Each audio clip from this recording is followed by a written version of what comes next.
ponencia vamos a contar con Juan Antonio Polo, que es CEO de CO2 Consulting. Nos va a hablar de la huella de carbono del aceite de oliva virgen extra. Esto es otro proyecto que se ha embarcado la cooperativa olivarera en seguir diferenciándonos con el resto de aceite, ¿no?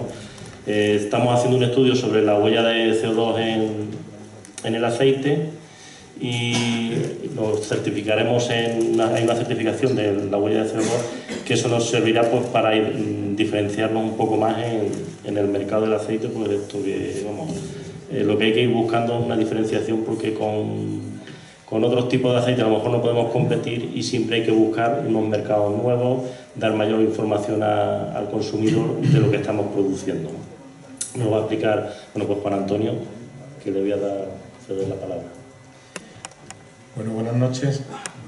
En primer lugar, pues claro, quería agradecer a Olipe pues, que nos dé la oportunidad de hablar delante de ustedes. Y claro, yo después de las preguntas que ustedes han hecho y estando delante de personas pues, que llevan una cantidad de años importante trabajando de una manera concreta y entendiendo de una manera concreta la agricultura, pues bueno, como que me infunde más respeto, ¿no? Yo voy a intentar trasladarle 3 o 4 ideas bastante sencillas, pero que quiero justificárselas de una manera técnica y comercial, que tienen que ver con la estrategia que en este caso pues, tiene Olipe, ¿no? Y para ello pues tengo que utilizar algunos conceptos que desconozco si son conocidos para ustedes, pero que en cualquier caso voy a intentar explicárselos de la manera más llana y más sencilla, pensando que no son conocidos para ustedes. Si alguien pues evidentemente necesita quiere un mayor nivel de profundidad o técnico, pues evidentemente podemos entrar a cualquier detalle, ¿no? Pero prefiero asegurarme que todo el mundo lo entiende, entonces lo voy a intentar explicar de la manera más sencilla posible. Bien. Esto es el calentamiento global, esto es el cambio climático que escuchamos tantísimas veces. Esto es un pegolete, esto que tiene que ver conmigo, no me cuente usted mi tontería, no me haga perder el tiempo. Seguramente estarán ustedes hartos de oír hablar de esto. Bien. Pues yo tengo que intentar convencerles que sí tiene que ver con su actividad profesional, que sí tiene que ver con su modo de vida y que sí es algo que deberían de tomarse bastante en serio, ¿no? Rápidamente, por si alguien no lo sabe, que supongo que, no sé si todo el mundo lo conocerá, pero bueno, el calentamiento global de la atmósfera es un fenómeno que ocurre desde que la atmósfera es atmósfera, es decir, no es algo que nos hayamos inventado hace 40 años. ¿Vale? Y es un fenómeno que ocurre de una manera bastante sencilla, y es porque nuestra principal fuente de energía, que no es el petróleo, es el sol, es el que a través de sus radiaciones, que son radiaciones de varios tipos, radiaciones de onda corta, de onda larga, rayos infrarrojos, rayos ultravioleta, pues hay una serie de radiaciones que atraviesan la atmósfera, que sería aproximadamente toda esta zona azul. Esas radiaciones rebotan en las superficies que se encuentran, la superficie terrestre, la superficie de los mares, y como si dejáramos caer una pelota encima de la mesa. Rebotan y no vuelven a subir al mismo sitio, pierden energía. Esa energía es absorbida en los distintos gases que hay en la atmósfera. Y esa absorción de energía, esos gases la transforman en calor, que es lo que hace que esta capa de la atmósfera, que es la biosfera, la que está más cerca de la superficie terrestre, vaya manteniendo una temperatura que permite que se puedan desarrollar los seres vivos. Pues bien, como les digo, los rayos, un tipo de radiaciones del Sol rebotan en la superficie terrestre y son absorbidas por los gases que hay en la atmósfera, por un tipo de gases muy concreto, que son el dióxido de carbono, el vapor de agua, unos gases que son la familia de los fluorados, unos gases muy concretos que son los gases que provocan este efecto, que es el efecto invernadero. Con lo cual, si esta concentración de gases, es decir, si la cantidad de estos gases se altera, es decir, si la cantidad de estos gases crece, absorberán mayor radiación y al absorber mayor radiación calentarán más la masa de aire que tienen alrededor. Bien, pues eso en concreto es el fenómeno que llamamos calentamiento global. Como se están modificando las concentraciones de estos gases, la radiación que refleja la Tierra en el Sol es absorbida con mayor velocidad en la atmósfera y provoca un mayor calentamiento del que el equilibrio permite. ¿Y qué está ocurriendo? Pues está ocurriendo que, si nos fijamos, desde 1850 hasta el año 2000, la temperatura a nivel de la superficie de la Tierra ha experimentado un incremento bastante importante. Estamos hablando de aproximadamente medio grado. Hemos pasado de una temperatura de 13 grados y medio a 14 grados y medio. ¿Vale? Y este medio grado tiene unas repercusiones importantísimas. Pero fíjense que desde 1850 hasta el año 2000 solamente ha subido 1 grado. Ese incremento de la temperatura, pues otro efecto que ha provocado es que las masas de hielo que hay en los polos se hayan congelado a una mayor velocidad y se haya elevado el nivel del mar. Y, evidentemente, al igual que se ha elevado el nivel del mar, ha disminuido la cantidad de nivel de la Tierra. Pero esto ha sido en 150 años, desde 1850 hasta el año 2000. Pues fíjense que ocurre desde el año 2000 hasta el año 2100. Es decir, en 100 años, en otros 100 años. Pues que pasaríamos de una situación como esta, en función de los distintos escenarios que manejan los expertos, a la posibilidad de que en estos 100 años, lo que antes solamente había subido entre medio grado y 1 grado, ahora, en algunos de los escenarios, pueda subir hasta 3 grados y medio o 4 grados. Es decir, el cambio en 100 años sería 3 veces más brusco que en los 150 años anteriores. ¿Vale? Este cambio está causado fundamentalmente por la actividad humana.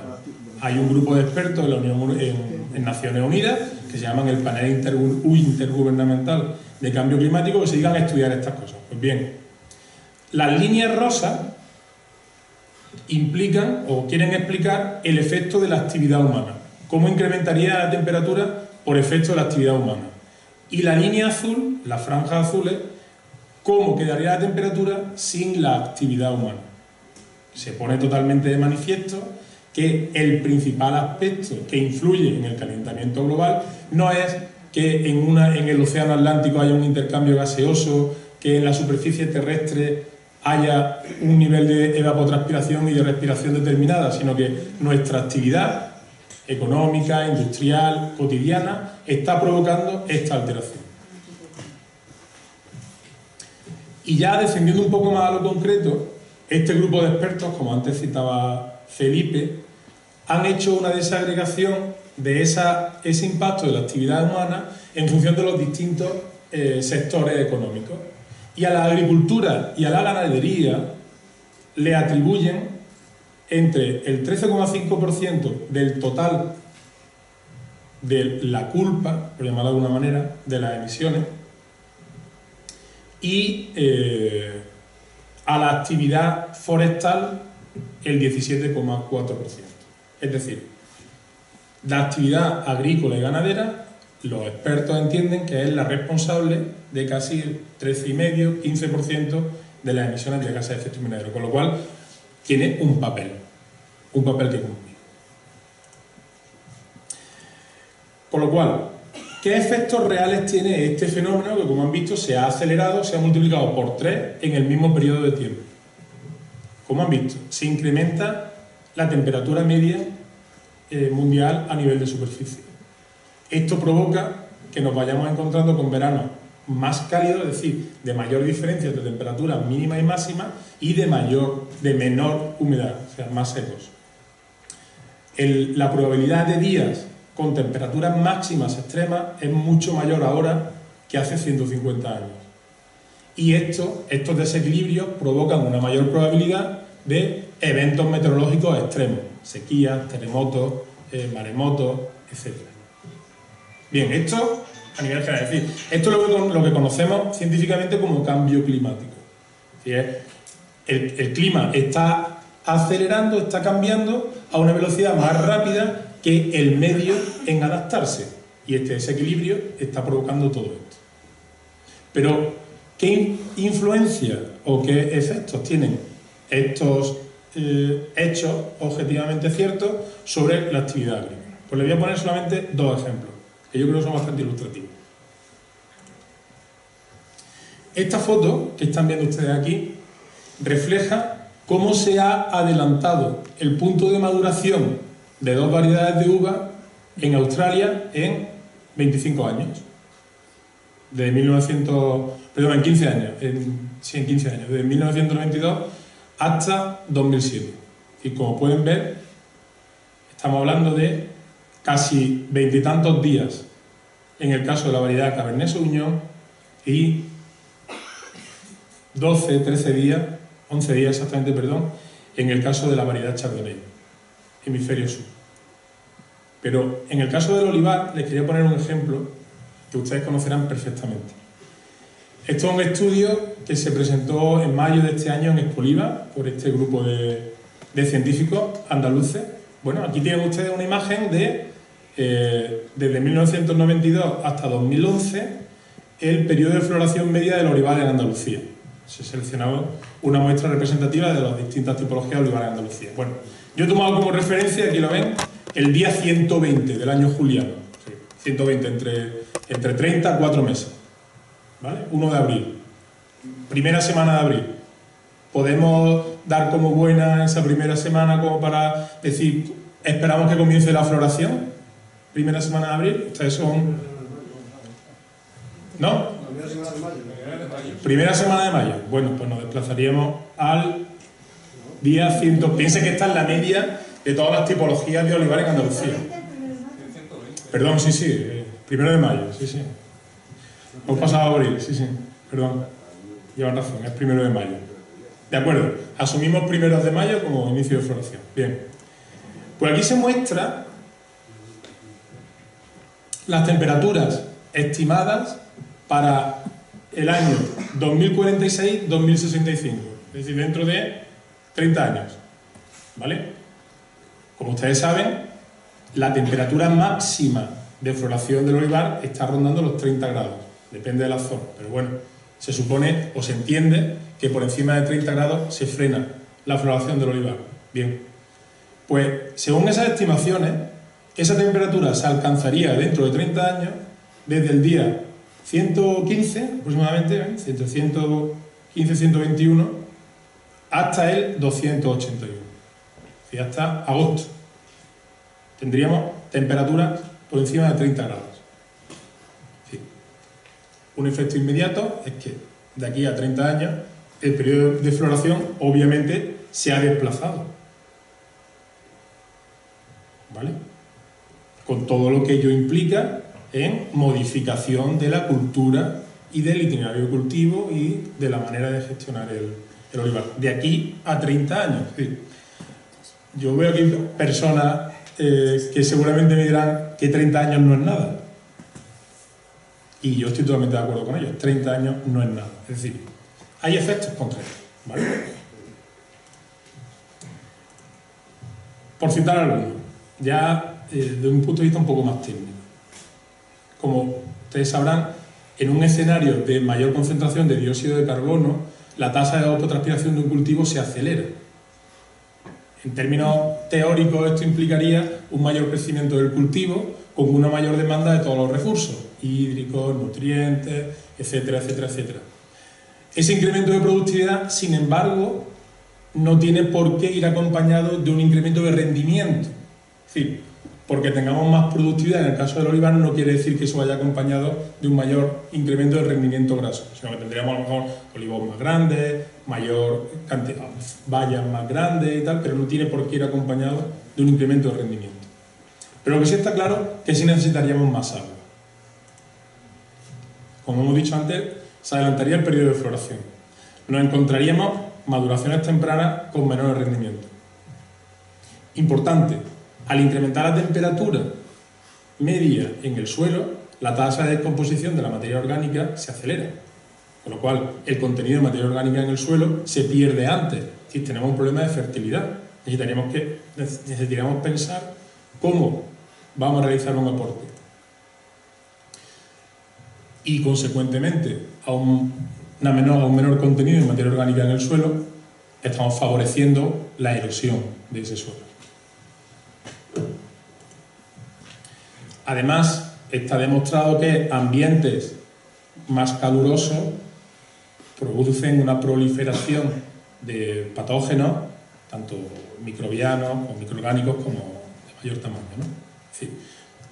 Es decir, yo no quiero ni muchísimo menos dar una visión pesimista, pero esta es la realidad, ¿vale?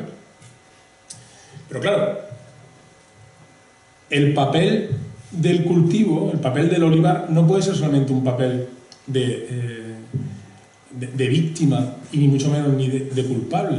Es decir, el olivar es un ecosistema que genera muchos más beneficios desde el punto de vista medioambiental que costes o impactos desde el punto de vista medioambiental.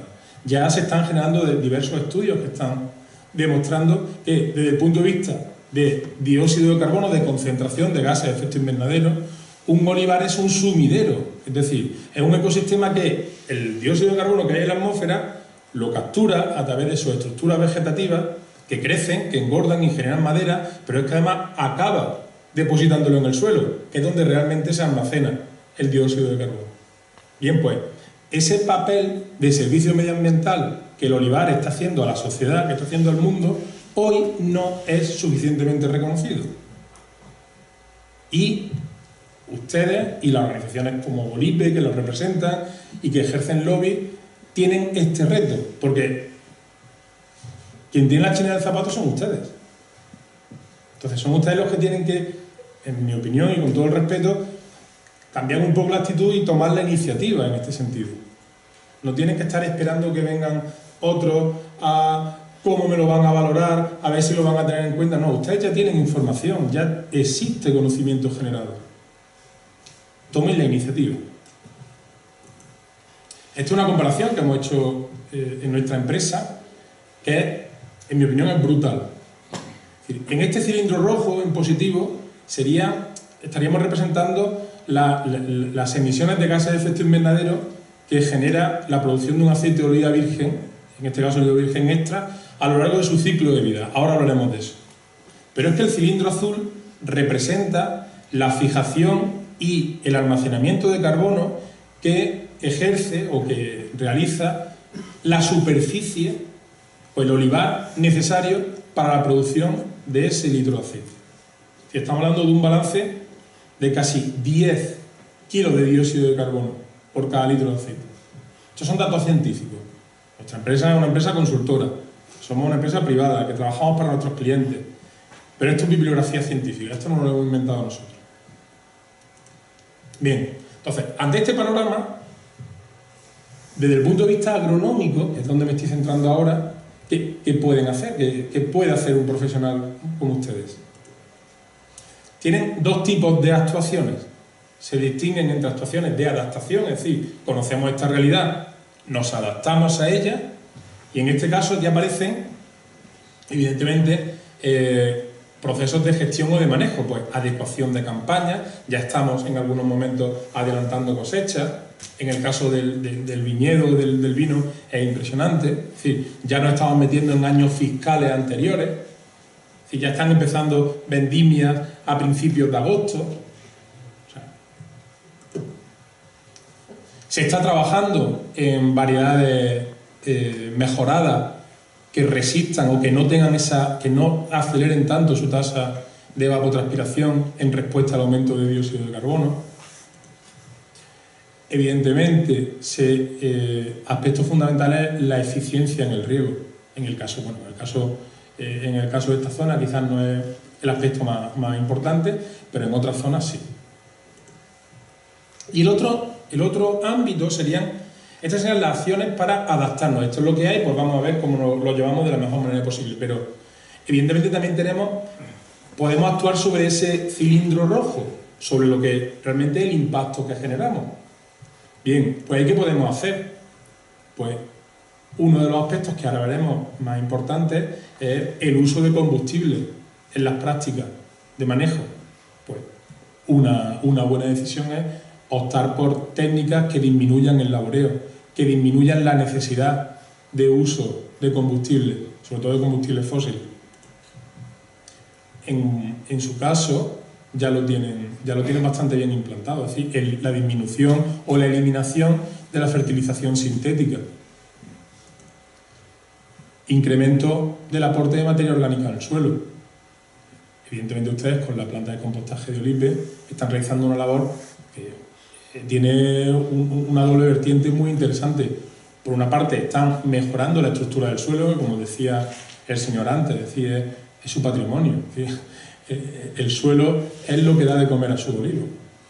O sea, entonces, cuando nos esforzamos en dar explicaciones sobre qué es esto de la sostenibilidad y sobre todo las empresas de consultoría, pues somos muy dados a buscar discursos rimbombantes y tal, y yo escucho lo que se acaba de decir antes, pues a mí se me vienen abajo todos los palos del sombrajo, porque es la manera más sencilla de definir qué es entender el uso sostenible de un cultivo. Es decir, que yo le devuelva al suelo más de lo que le sacaba. Y ya está, todo lo demás sobra. Y, y por último, todas las técnicas que generen una conservación del suelo en su globalidad. Y aquí, pues, por ejemplo, técnicas de agricultura de conservación, que como saben, se está cada vez generando más conocimiento asociado tanto a la precisión, el mínimo laboreo, a la evitación de la erosión, pues están cobrando cada vez más protagonismo. Bien, pero esto sería de uso interno, esto es para ustedes. Pero es que, por lo menos en mi opinión, lo que nosotros estamos viendo es que hoy en día, cuando una persona se enfrenta a la compra de un producto alimentario, está empezando a plantearse determinadas cosas. Ya una persona cuando está delante de un lineal y quiere decidir entre el producto A o el producto B, ya, evidentemente ahora estamos en una circunstancia dramática en la que la variable precio es fundamental, porque estamos en una situación de crisis económica, pero en cuanto esta tormenta pase, y que Dios quiera que lleven razón y pase más pronto que tarde, empezarán a tomar protagonismo otro tipo de aspectos en la decisión de compra, sobre todo en productos alimentarios. Les decía antes, en la diapositiva anterior, que lo que creemos que va a tomar mayor importancia en la decisión de compra de productos alimentarios es el comportamiento ambiental y el comportamiento responsable del que le está proveyendo ese producto. Es decir, la gente, todos vamos a querer comprar productos que sepamos que se han obtenido de manera sostenible, que sepamos que no se ha explotado gente, que sepamos, por supuesto, que son sanos, que son seguros. Es decir, queremos tener esa información del producto. Entonces, organizaciones como ustedes, el tipo de agricultura que ustedes desarrollan, tienen una ventaja competitiva increíble frente a otros formatos de agricultura. Y esa ventaja competitiva ustedes tienen que ser capaces de aprovecharla. ¿Y cómo se puede aprovechar esa ventaja competitiva? Pues ya hay cadenas internacionales, yo he puesto aquí solamente 2 o 3 ejemplos, pero podemos poner muchísimos. Está Tesco, Leclerc, Casino, Sainsbury, Migros en Centro Europa, Walmart, Carrefour en España, Mercadona, Corte Inglés. Cada una de estas cadenas están intentando convencer a las personas que vamos a comprar en sus establecimientos que determinados productos que allí tienen son productos obtenidos de manera sostenible. ¿De acuerdo? Y esa es una realidad que está creciendo.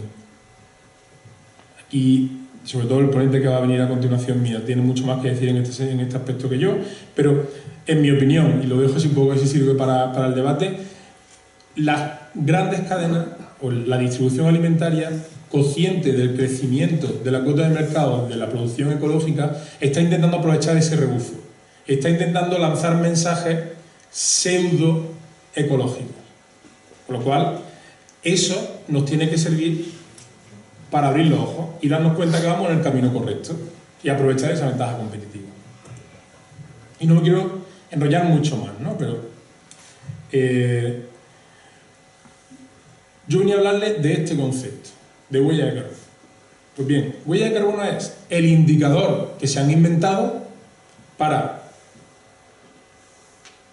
poner de acuerdo toda esa estrategia de acciones de reducción, mitigación, adaptación al cambio climático, es decir, todo lo que estamos haciendo para luchar contra el cambio climático, la gente quiere saberlo. La gente quiere saber que si yo estoy comprando el aceite A frente al aceite B, ese aceite A me tiene que demostrar que tiene un comportamiento medioambiental, que tiene una estrategia, que está haciendo algo para que yo me sienta tranquilo, porque a mí el cambio climático como consumidor me preocupa. Y ustedes dirán, tú eres un cachondo. Y yo les diré, posiblemente sí, pero esto se va a convertir en un vector de compra en el medio plazo seguro.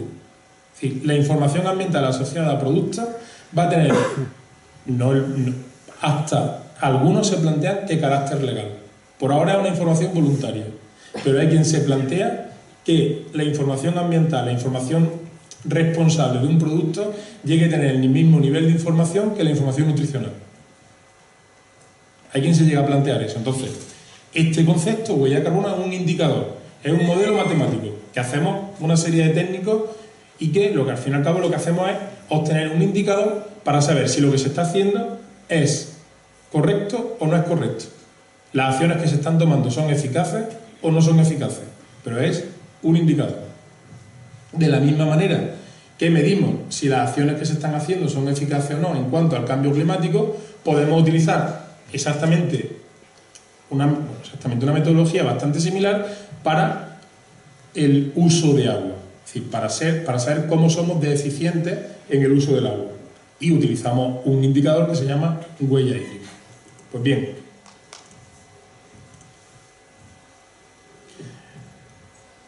la huella de carbono mide todas las emisiones que genera una empresa, una organización, o se generan en un producto a lo largo de su ciclo de vida. Es decir, responde a la pregunta, ¿cómo de sostenible es el producto que tengo en la mano? Y se analizan las distintas etapas del ciclo de vida del producto, ¿vale? Y se cuantifican todos los impactos ambientales en términos de emisiones de gases de efecto invernadero que generan todas las operaciones que tienen lugar a lo largo del ciclo de vida del producto, desde la fase agronómica, el manejo del cultivo, la recolección, la cosecha, producción, distribución, incluso hasta la fase de uso se podría llegar. ¿Y esto cómo se hace? Se utilizan una herramienta de muestreo, vamos a la finca, los técnicos de campo nos dan unos datos de cuáles son las operaciones que se realizan, se genera un inventario de esas emisiones y se procede a asignarla a la unidad funcional que estamos estudiando, en este caso el litro de aceite de oliva. Las herramientas de muestreo que se utilizan pues son diagramas de proceso con los técnicos de campo, hojas de cálculo, y al final siempre lo que se hace es un inventario, un sumatorio muy grande de todo dato de actividad, es decir, ¿cuáles son las emisiones asociadas al consumo de gasoil? Pues tendremos que saber cuál es la cantidad de gasoil que se ha consumido. Esa cantidad de gasoil la convertimos en unidades energéticas que generan una cantidad de emisiones y obtenemos un dato en unidades de dióxido de carbono equivalentes. Esta es una manera de expresarlo a una unidad, en la que se expresan el calentamiento global que ejercen todos los tipos de gases de efecto invernadero. Se expresan en unidades de dióxido de carbono equivalentes. Por ejemplo, el metano tiene una capacidad de calentamiento global aproximadamente 24 veces la del dióxido de carbono. Pues bueno, pues las emisiones de metano las multiplicamos por 24 y las expresamos en unidades de dióxido de carbono equivalentes. Tampoco yo no quiero entrar en muchos detalles técnicos. Al final no deja de ser un proceso analítico, matemático, en el que intervienen pues, una cantidad importante de información. Aquí está Manolo, que puede decir algo al respecto, y Juan Antonio. Y al final pues no deja de ser un proceso analítico matemático. Bien.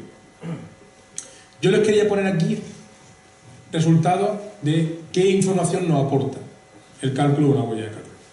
Por ejemplo, en este gráfico pueden comprobar una comparación entre la huella de carbono de un aceite de oliva virgen extra ecológico, de producción ecológica, frente al mismo de producción convencional, frente a un aceite de oliva refinado. Es decir, evidentemente, el total, es decir, el impacto ambiental en términos de huella de carbono de un aceite ecológico, de producción ecológica, siempre va a ser menor que el de cualquier otro producto obtenido de manera convencional y el que sufre el proceso de refinación. Con lo cual, este gráfico demuestra que un aceite como el que tiene la cooperativa en Oripe, en términos de comunicación hacia el mercado, tendría una mejor respuesta. Es decir, el aceite ecológico tiene un mejor comportamiento en términos de huella de carbono que el convencional. Y los dibujitos hacen referencia a las fases, es decir, esta sería la huella de carbono correspondiente a la etapa agronómica, esta a la etapa de elaboración, almazara, y la franja roja a la distribución. Si lo ponemos todo en escala 100, es decir, como si todos tuvieran la misma huella de carbono, podríamos ver cómo el aceite ecológico, es decir, la etapa agronómica, la agronomía ecológica, proporcionalmente es menos importante en huella de carbono que la convencional. Algo bastante lógico. En la convencional, la agronomía tiene la culpa de la mitad de la huella de carbono del aceite de oliva virgen extra, pero en el caso del ecológico no llega a la cuarta parte, se queda en un 25%. El principal responsable o el principal impacto está en el envase y en la almazara. Es decir, la gestión agronómica de una producción ecológica es mucho más respetuosa con el medio ambiente en términos de huella de carbono que el convencional, obviamente. Aquí hay una ventaja competitiva y esto hay que aprovecharlo, sin ninguna duda. Otra más, sí, otra más, no es es otra más. Si podemos entrar, cuando ustedes quieran, a nivel de detalle que quieran, ¿no? Pero simplemente una caracterización en distintos aspectos del impacto ambiental. Pues el 28% de la huella de carbono de la fase agronómica, pues como les decía, es consumo de gasoil. El 33% es fertilización. El 22% es recolección, gasoil en cosecha. Aquí es donde están los tres principales aspectos donde se puede trabajar para reducir la huella de carbono en la etapa agronómica. Esto es un aceite de oliva convencional, ¿eh? Aquí, en caso de la producción ecológica, este quesito verde sería radicalmente distinto. Y, por último, la última comparación, pues, es interesante, ¿no? Esta parte del gráfico, ¿no? Cómo el impacto de la fertilización en un aceite de oliva virgen extra es, pues, en gramos de dióxido de carbono equivalente, pues, unos 300 gramos, y cuando utilizamos compostaje, pues se reduce casi a 50, se reduce 6 veces el impacto en términos de huella de carbono por la aplicación del compostaje. Y por último, penúltimo, le quería poner tres ejemplos de tres organizaciones que están desarrollando estrategias en este sentido, y la cuarta la dejamos para el final. Bueno, perdón, si esto no es solamente una moda andaluza, española, es decir, un movimiento internacional. En 2011 ya se produjo la primera comunicación de huella de carbono asociada a un aceite de oliva virgen extra en Grecia. También fueron tres organizaciones de productores ecológicos. En el caso de Italia ya son seis organizaciones las que están realizando comunicación ambiental de productos. La primera fue Monini, pero ya la han seguido De Seco y Monini, De Seco, bueno, cuatro marcas más. El caso, por ejemplo, de Almazara Alcubilla. Alcubilla es una almazara que produce el aceite de oliva virgen extra, Luque Ecológico, que está en Castro del Río. Ellos llevan produciendo ecológico hace 20 años, el 80% de su facturación está orientada a mercados bastante maduros, y se trata de una empresa familiar. Esto es su experiencia. Estos textos los han escrito ellos. Ellos consideran que la sostenibilidad, como ya se ha dicho antes, consiste en la conservación y el fomento de variedades agrícolas autóctonas en el fomento de la producción autóctona y ecológica, esto se ha unido todo, perdón, en el fomento de la conservación y la producción de biodiversidad, es decir, no generar un monocultivo, y la reducción de emisiones de dióxido de carbono en la producción. Y para ello, como empresa familiar, era muy importante garantizar el relevo generacional. ¿Y qué respuesta han obtenido en el mercado? Pues ellos tienen claro que los consumidores a los que ellos dirigen su producto le demandan este tipo de productos, productos que se llaman ahora de la economía baja en carbono, y lo identifican como un valor añadido. Ellos informan directamente en el producto de que tienen una estrategia en este sentido. Y ellos dicen explícitamente que entienden que han tenido un incremento de ventas, y ese incremento de ventas se debe a que han sido capaces de diferenciarse de su competencia en base a, evidentemente, la calidad del producto y en que han comunicado bien su política de respeto medioambiental. ¿Y cómo ven el futuro? Pues que entienden que tiene que formar parte de la manera de entender la actividad, y en este caso aquí no hay nada que decir en ese sentido.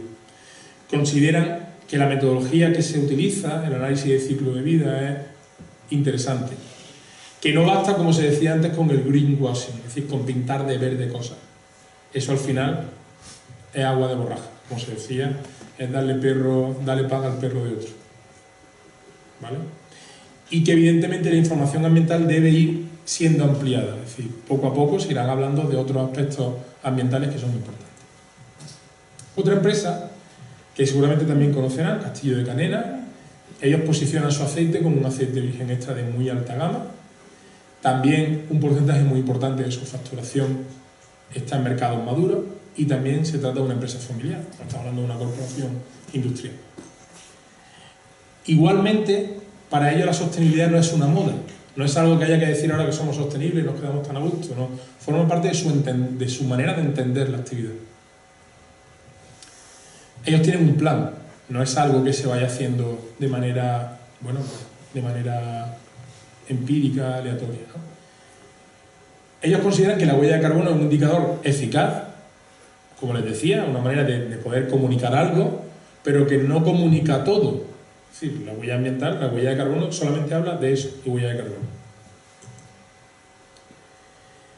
Ellos, cuando se les pregunta que qué respuesta han obtenido en el mercado a la hora de introducir este concepto, en palabras de Paco Bañón, consideran que la sostenibilidad es uno de los principales drivers, es decir, uno de los principales elementos de compra en productos donde ellos tienen posicionado su aceite, que es en productos gourmet.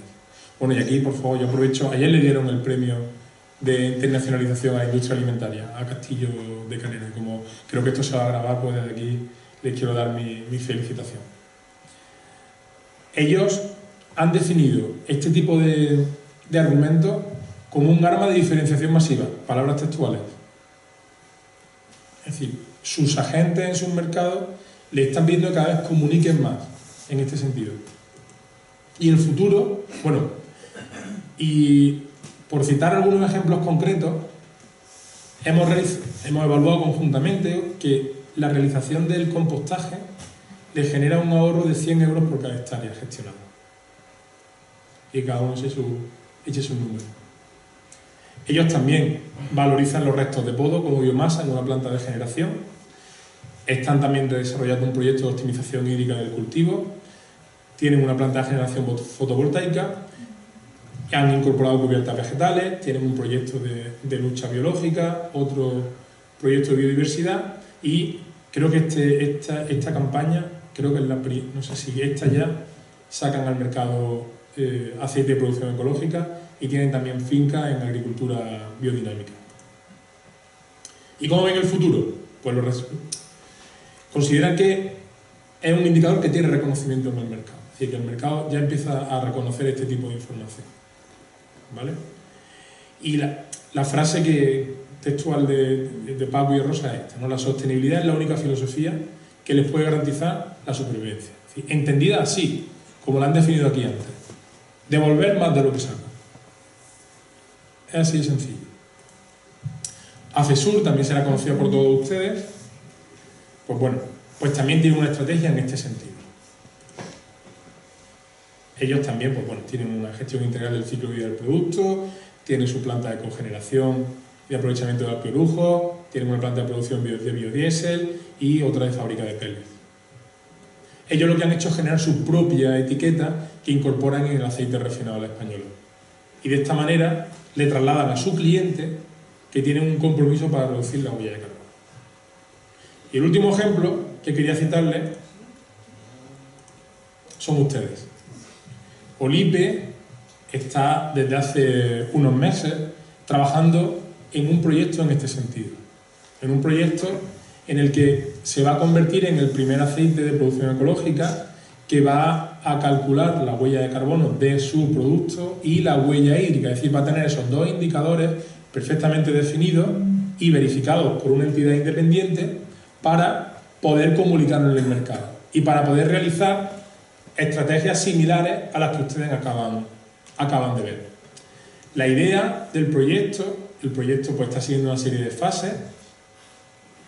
En la actualidad nos encontramos realizando lo que se llama el inventario de gases de efecto invernadero de la cooperativa, con la ayuda fundamentalmente de Manolo y de Juan Antonio, y estamos realizando el balance hídrico de una serie de fincas que se han utilizado como fincas patrón.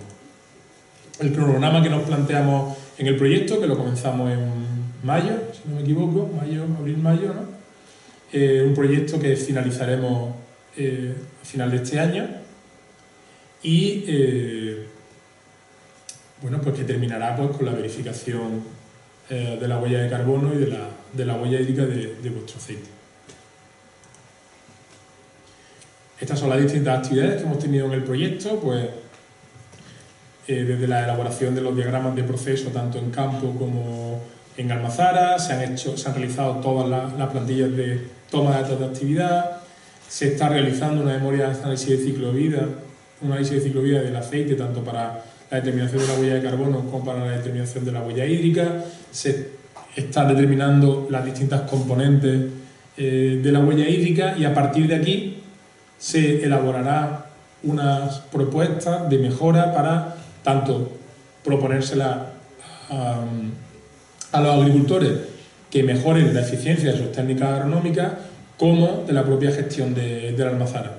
Y finalmente pues habrá una verificación por una entidad por tercera parte independiente, una entidad ajena a nosotros, y se realizará un plan de comunicación y una estrategia comercial concreta para aprovechar esta ventaja. Y por último, las tres ideas que yo les quería un poco trasladar, ¿no? Primero, la sostenibilidad hay que entenderla como una manera de gestionar todas las operaciones, todas las actuaciones que le he puesto como ejemplo, se redundan en una reducción de costes, o sea, económicamente son interesantes. La sostenibilidad hoy es una ventaja competitiva en el mercado, hay que aprovecharla y vuestra competencia ya ha empezado. Entonces, en ese sentido, pues tomad la iniciativa. Y a partir de aquí, pues a vuestra disposición para cualquier pregunta o comentario.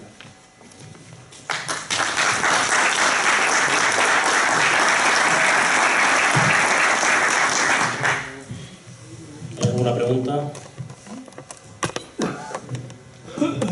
Bueno, yo te voy a preguntar, Juan Antonio, si por parte de la administración, como hay limita la producción de CO2 de muchas industrias y eso se lo ha traspuesto también o tiene idea a la agricultura y ganadería de hacerle un límite de producción de CO2, porque primarle, entiendo ya que no va a primarle esa disminución, pero hacer unos límites que, hombre, nosotros yo creo que nos podría hacer más competitivos.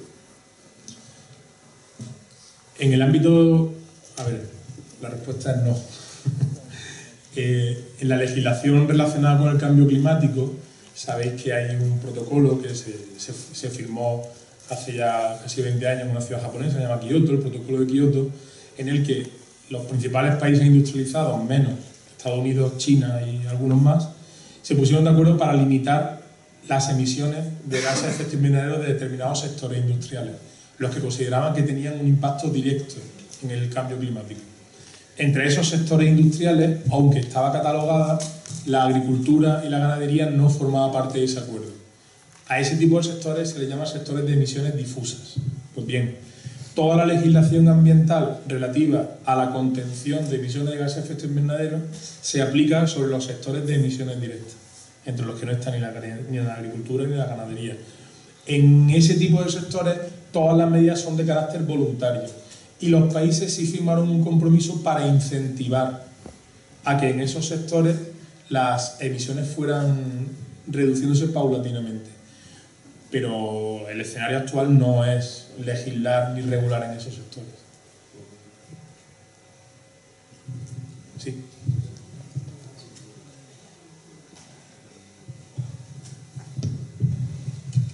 Bueno, yo quería decir que esto del efecto invernadero, los agricultores que a base de experiencia de muchos años hemos llegado a entendernos un poco con la naturaleza, pues no nos entendemos con ustedes en la manera que explican cómo se consigue atenuar, o sea, compensar ese efecto invernadero. O sea que lo que más valoramos los agricultores es el barbecho. El barbecho cuando está bien hecho. De la misma manera que cuando está mal hecho, pues y en mal tiempo, es lo peor que se puede hacer. Y ustedes parece ser que tienen manía al barbecho. O sea, nosotros tenemos comprobado que es lo que más humedad le da a la tierra, más densidad, controla más la temperatura precisamente por esa humedad y esa densidad que le ha dado a la tierra. Y ustedes defienden el pasto seco cuando eso es un... Vamos, eso que te metes allí y te asfixias. Porque eso no lo entendemos nosotros. El barbecho, si está mal hecho como últimamente se hace, porque últimamente con la potencia de la maquinaria se ponen a hacer barbecho en pleno verano, cuando eso ni es barbecho ni eso es nada, eso es quemar la tierra para un montón de años. O sea que no vuelve a producir correctamente, ni hierba ni nada. Mientras que cuando está bien hecho, pues es la vida de la tierra. Si se hace en su tiempo y como hay que hacerlo, claro. O sea que últimamente yo creo que ustedes no hablan del barbecho porque no saben hacerlo. No saben cómo se hace. Pues casi con toda seguridad. Si lo haces en su día, pues yo tengo comprobado que la tierra como se desertiza es si la deja mucho tiempo sin labrar. O la labras, como estoy diciendo, mal labrada. Ahora, si haces el barbecho en su tiempo, pues compacta la humedad de arriba con la de abajo. Y es donde está el enriquecimiento del suelo. Bueno, sí, yo le doy a usted toda la razón, o sea, es que no se la puedo quitar. Yo no soy un experto, soy agrónomo, pero no soy experto en agricultura de conservación. Seguramente aquí habrá gente que sepa bastante más que yo en agricultura de conservación, pero creo que es uno de los pilares fundamentales. La correcta aplicación de técnicas de barbecho en momentos adecuados y con el laboreo adecuado. O sea, yo en principio no estoy en contra, no estoy en contra del laboreo en ningún momento. Además, yo creo que no creo que lo haya dicho, pero vamos, si lo he dicho me he tenido que equivocar. Es decir, yo personalmente no estoy en contra del barbecho en ningún caso. Yo no he entrado en el barbecho porque me he centrado un poco en olivar, ¿no? Y bueno, entonces no he querido hablar de otras técnicas, pero bueno, ya le digo, yo no soy un experto en agricultura de conservación, pero por lo que yo sé, creo que el barbecho es uno de los pilares fundamentales. Pero bueno, lo que pasa es que, vamos, yo no me explico. Yo tengo la experiencia pues, de hace unos pocos días, de pasar el andarrío que va vigilando las parcelas que hay alrededor del río y veo una y otra llena de pasto y está allí perdido todo y bueno, y aquello está muy bien, aquello está estupendamente. Y ahora veo una donde está haciendo algo y bueno, y aquello es un desastre y ya estoy averiguando y ya estoy dando por tú y tienes que sacar el agua que saca y yo qué sé, un desastre. Entonces, ¿eso para qué sirve? ¿Qué sentido tiene? Pues yo que esa pregunta es que no le puedo responder, sinceramente. Ya me gustaría poder responderle.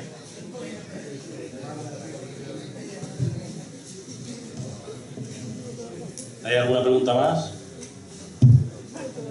Bueno, pues darle las gracias a Juan Antonio por la experiencia que nos ha dado. Y ya por último, para la clausura de las jornadas, bueno, pues contamos con Paco Casero y Juan Antonio, que bueno, van a clausurar las jornadas.